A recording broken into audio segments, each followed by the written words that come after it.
আপনারা আজকে জ্বালানি কাষ্ঠ যজ্ঞের জ্বালানি কাষ্ঠ স্বরূপ আপনাদেরকে আজকে মহাপ্রভু জ্বালানি কাষ্ঠ রূপে গ্রহণ করেছেন। আপনাদেরকে জ্বালিয়ে পুড়িয়ে বশীভূত করে দিবেন, ছাই করে দিবেন, ছাই করে দিবেন মহাপ্রভু। কেন? ভক্তের জ্বালা, ভক্তের জ্বালা ভগবান সইতে পারেন না, ভক্তের দুঃখ ভগবান সইতে পারেন না। আপনাদের নয়নের জল হচ্ছে আজকে ঘৃত, আপনাদের ভক্তি হচ্ছে আজকে আগুন, আর আপনাদের পদধূলি হচ্ছে আজকে আবির। যে আবির যে মধ্যে গোড়াগড়ি দিলে মহাপাতক উদ্ধার হয়ে যায়, মহাপাতকহীন উদ্ধার হয়ে যায়। তাই ভক্তের পদধূলিকে আজকে আবির হিসাবে নিয়েছেন মহাপ্রভু। এবার কি দধির ভাণ্ডটা বঞ্জন করা হবে? দধির ভাণ্ডটা কি? রাধারানীর গুপ্ত প্রেমরস, যার জন্য সেটাকে গোপনে ঢাকিয়ে রাখা হয়েছে। একটু পরেই সেটাকে এখানে উন্মুক্ত করে দেওয়া হবে, উদ্ঘাটন করে দেওয়া হবে। বসুমাতা পৃথিবীর বুকে বঞ্জন করা হবে। বসুমাতা পৃথিবী গাভীর উদ্ধারণ করিয়ে ব্রহ্মার নিকট গিয়েছিলেন। ব্রহ্মাকে কি বলেছিলেন? ব্রহ্মাকে আমায় উদ্ধার করো, আমায় উদ্ধার করো, আমায় উদ্ধার করো, আমি সহিতের পারে উদ্ধার করো, আমি সহিতের পারে উদ্ধার করো, আমার প্রাণের জমানে না, আমার প্রাণের জমানে না, আমি সহিতের পারে প্রাণের জমানে না, আমি সহিতের পারে না, প্রাণের জমানে না, আমি সহিতের পারে না, প্রাণের জমানে না, সহিতের পারে না, প্রাণের জমানে না। হরি বল, হরি বল, হরি বল, হরি বল, হরি বল, হরি বল,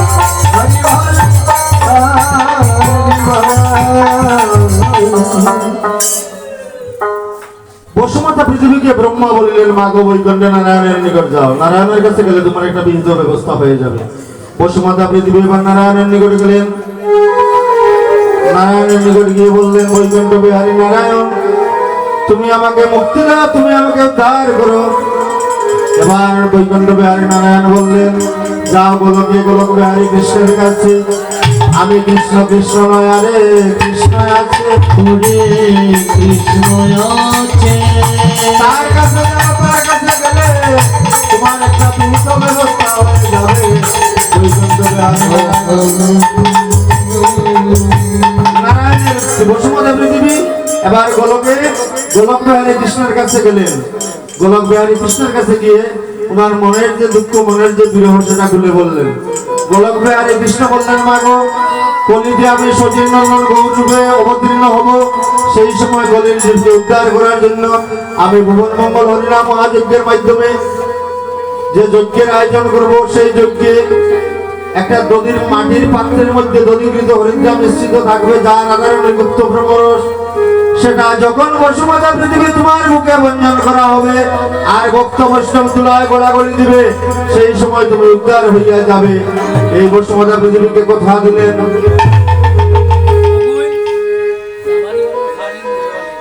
আজকে এই বসুমাতা পৃথিবীর মুখে দধিপাণ্ড বঞ্জন করা হবে আর ভক্ত বৈষ্ণব তুলায় গোড়াগড়ি দিবে, আর বসুমাতা পৃথিবী উদ্ধার হইয়া যাবে। দেখেন, একজনের মাধ্যমে হাজার জন উদ্ধার। পশু পাখা কীট পতঙ্গ তরুলতা প্রত্যেকে আজকে মুক্তি পেয়ে যাবে এই হরিনাম মহাযজ্ঞের মাধ্যমে। এবার মহাপ্রভু কি বলেছেন? আরে অন্য দুর্বাসনা কর্ম দেবার্চনা ধর্মা ধর্ম, আর অন্য দুর্বাসনা কর্ম দেবার্চনা ধর্মা ধর্ম, অরে বর্ষ হইল ইত্যাদি বর্ষ হইল ইত্যাদি হইল ইত্যাদি গুণগ হইল ইত্যাদি আরে নিজ ভক্ত গণমিলে আরম্ভিলা যজ্ঞ নিজ ভক্ত গুণমিলে অরম্ভিলা যজ্ঞ গেলে আরে নবদ্বীপে হইল গোটারে নবদ্বীপে হইল গোটা নবদ্বীপে হইল গোটারে নবদ্বীপে হইল গোটা আরে কয়ে বৃন্দাবন আছে ভিতরিলা দেশে কহে বৃন্দাবন আছে ভিতরিলা দেশে দেশে বৈষ্ণব গোপালে গজ্ঞ ভূতারে বৈষ্ণব গোপালে গজ্ঞ ভূতারে বৈষ্ণব কপালে যোগের ফোটারে বৈষ্ণব কপালে যোগের ফোটা এবার তারাই আমার কৃষ্ণদাস তারাই আমার কৃষ্ণ তারাই আমার কৃষ্ণদাস তারাই আমার কৃষ্ণ আরে বালে যাদের লোকের দাস তারাই আমার কৃষ্ণদাস তারাই আমার কৃষ্ণ হরি বল হরি বল হরি বল হরি বল হরি বল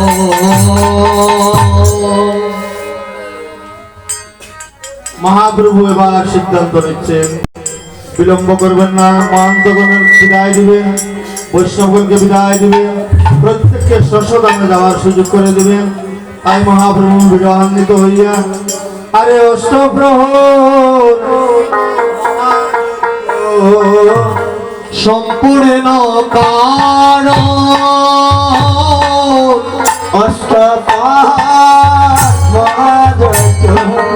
সম্পূর্ণ কারণ আরে অষ্টপ্রহর মহাযজ্ঞ সম্পূর্ণ কারণ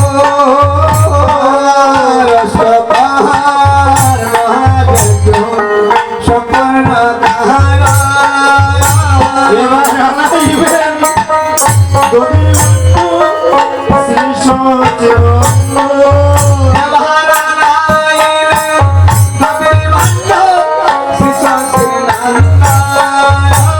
আমার শিবাস বড় ভাগ্যবান শিবাস বড় ভাগ্যবান করে তারা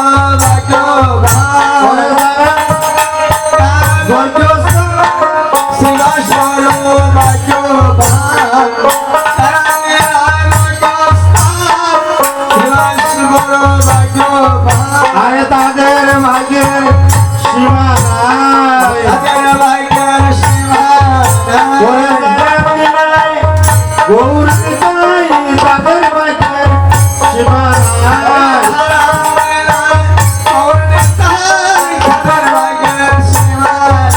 আরে সবার ভাগ্যে ঘটে না ওরে হরিনাম মহাযজ্ঞ সবার ভাগ্যে ঘটে না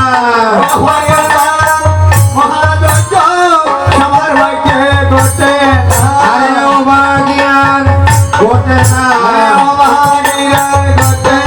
ওরে ভাগ্যবান ভক্ত বিনয় অভাগিয়ান ঘটে না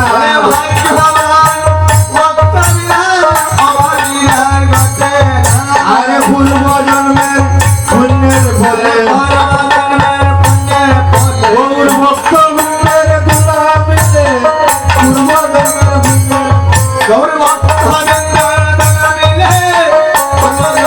পুণ্যের ওরে অভাগিয়ান ঘটে না ওরে ভাগ্য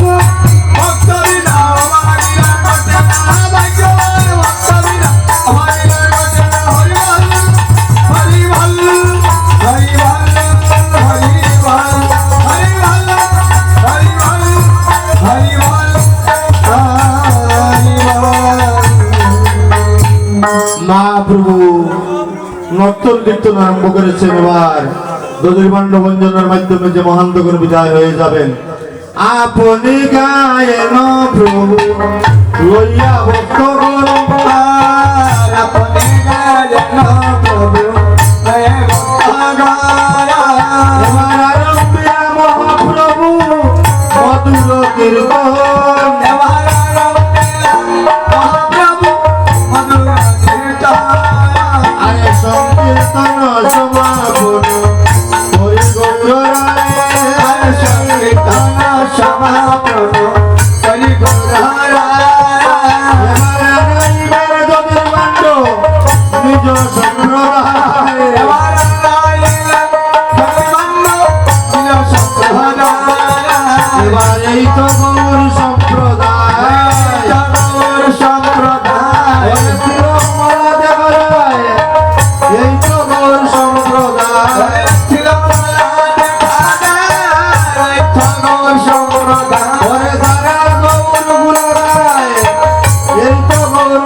এবার মহাপ্রভু বলেছেন দায়িত্বটা সবার উপর দেওয়া যায় না, দায়িত্বটা একজনের উপর দিতে হবে।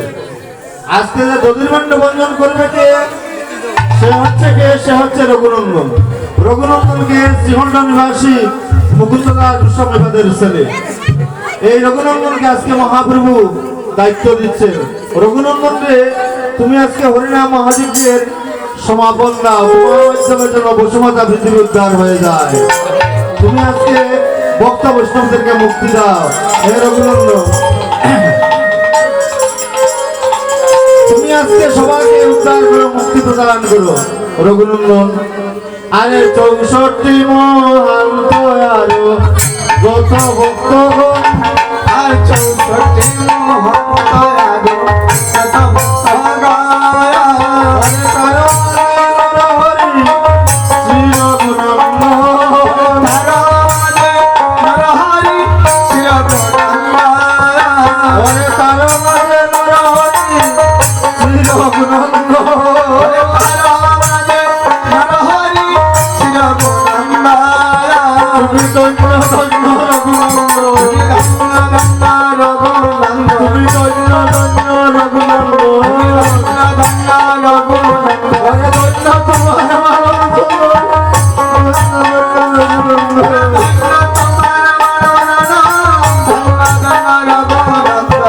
পিতা ধন্য, মাতা ধন্য, ধন্য ধন্য রঘুনন্দন।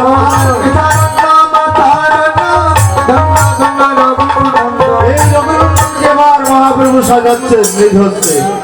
আর বলেছেন রঘুরে, তুমি জন্মে জন্মে একজন কৃষ্ণ ভক্ত হইয়া জন্মগ্রহণ করিও। এই রঘুনন্দনকে এবার সাজাচ্ছেন।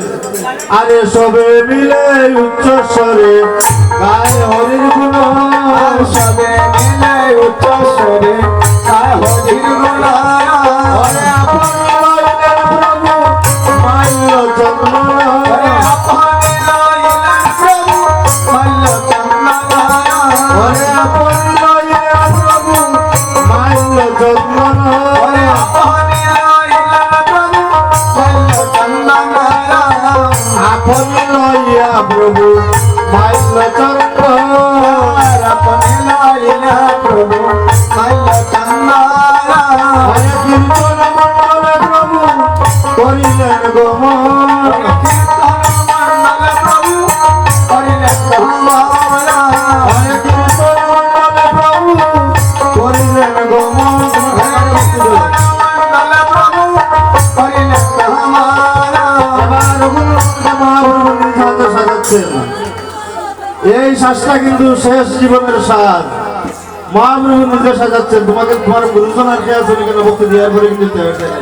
তোমার ভক্তি যারা আছেন তারা ভক্তি দেওয়ার পরে আর দেওয়ার চাই না।